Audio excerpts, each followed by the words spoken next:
امام احمد بن حنبل رحمۃ اللہ علیہ بہت بڑے محدث تھے۔ ایک بزرگ تھے شاہ بقی الدین ابن مخلد،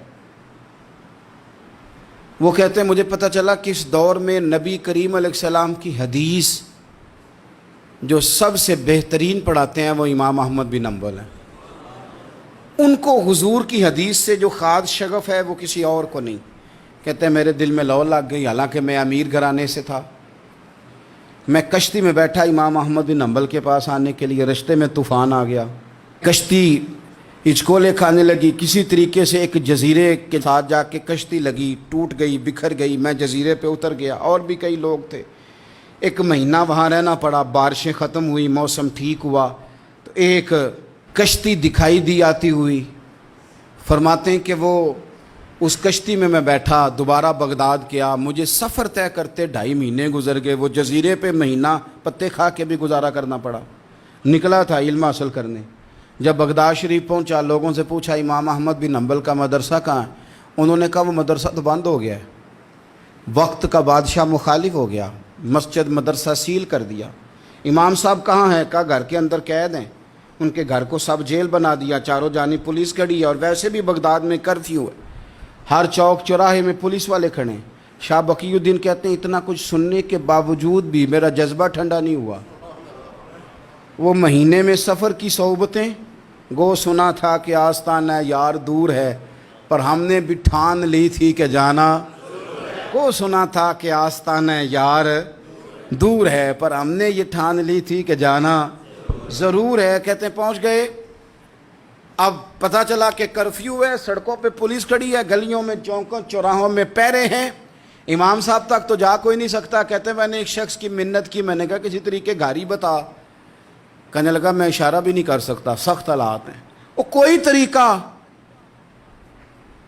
میں نے جب زیادہ تڑپ کے کہا تو وہ شخص کہنے لگا میں ان کے گھر کے قریب تجھے لے جاؤں گا اور گزرتے وقت صرف آنکھ کا اشارہ کروں گا۔ کہتے ہیں میں نے کہا یہ بھی ٹھیک ہے۔ ان کے گھر کے تیری تلاش میں پھرے نا ہم جنگل پہاڑ اور دشت میں، ان کے دروازے کے قریب اس نے اشارہ کیا۔ شاہ بقی الدین کہتے ہیں کہ میں گھر دے کے آ گیا واپس۔ اب میں سوچنے لگا کہ کیسے امام صاحب تک پہنچنا ہے۔ بڑی تجویزیں سوچیں، بڑی تجویزیں، کام والا بن جاؤں، پھیری لگانے لگ جاؤں۔ پھر سوچا کہ اگر میں کچھ بیچوں گا ریڑھی پہ رکھ کے تو کوئی خریدنے نکلے گا، کوئی نہیں نکلے گا، کس طرح کروں، کیا کروں، بڑی سوچیں۔ بالآخر میں نے طے کیا، اللہ اکبر، میں نے نہ کپڑے پھاڑ لیے، امامہ اتار دیا۔ فرماتے ہیں کہ ایک پیالہ مٹی کا خرید کے گلے میں رسی سے باندھ لیا، اور امام احمد بن حنبل کی 3 گلیوں پیچھے میں نے دروازہ دروازہ صدا لگانی شروع کی، فقیر ہوں، اللہ کے نام پہ لینے آیا ہوں۔ کہتے ہیں ایک ایک دینار مانگتے مانگتے مانگتے مانگتے آزم یار مناؤن دی خاطر اساں کی پیس وٹائے۔ کہتے ہیں مانگتے مانگتے نا میں امام احمد بن حنبل کے دروازے تک آیا۔ امیر گھر کا بچہ تھا، بڑے پیسے جیب میں ہوتے تھے۔ امام کے دروازے پہ صدا لگائی، کوئی ہے اللہ کے نام پہ دینے والا؟ کہتے ہیں وہ نور بھرا دروازہ کھلا، ایک گورے مکھڑے والا، سفید داڑھی والا، سونے امامے والا، چمکدار آنکھیں، نورانی شباہت۔ کہتے امام احمد بن حنبل باہر آئے، اور جیسے ہی 1 دینار میرے پیالے میں ڈالنے لگے تو میں نے ہاتھ چوم کے کہا سونیا تیرے قربان جاؤں، میں دینار لینے نہیں آیا، محمد عربی کی حدیثیں سننے آیا ہوں۔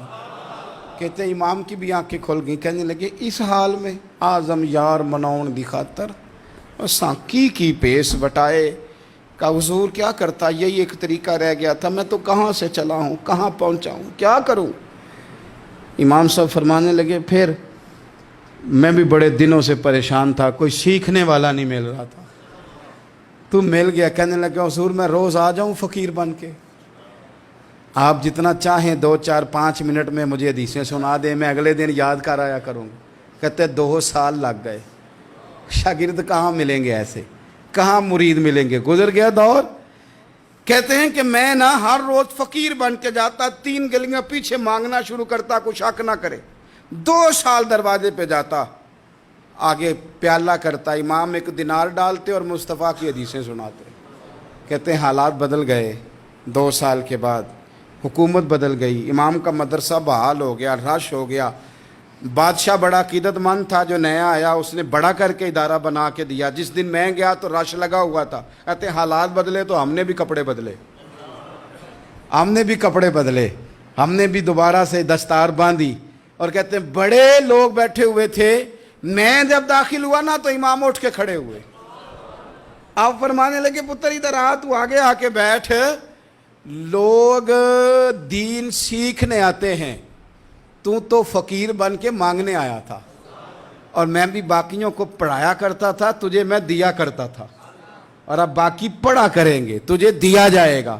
اور آج تجھے سینے سے نکال کے دیا کروں گا. زمانے بدل گئے، حالات بدل گئے.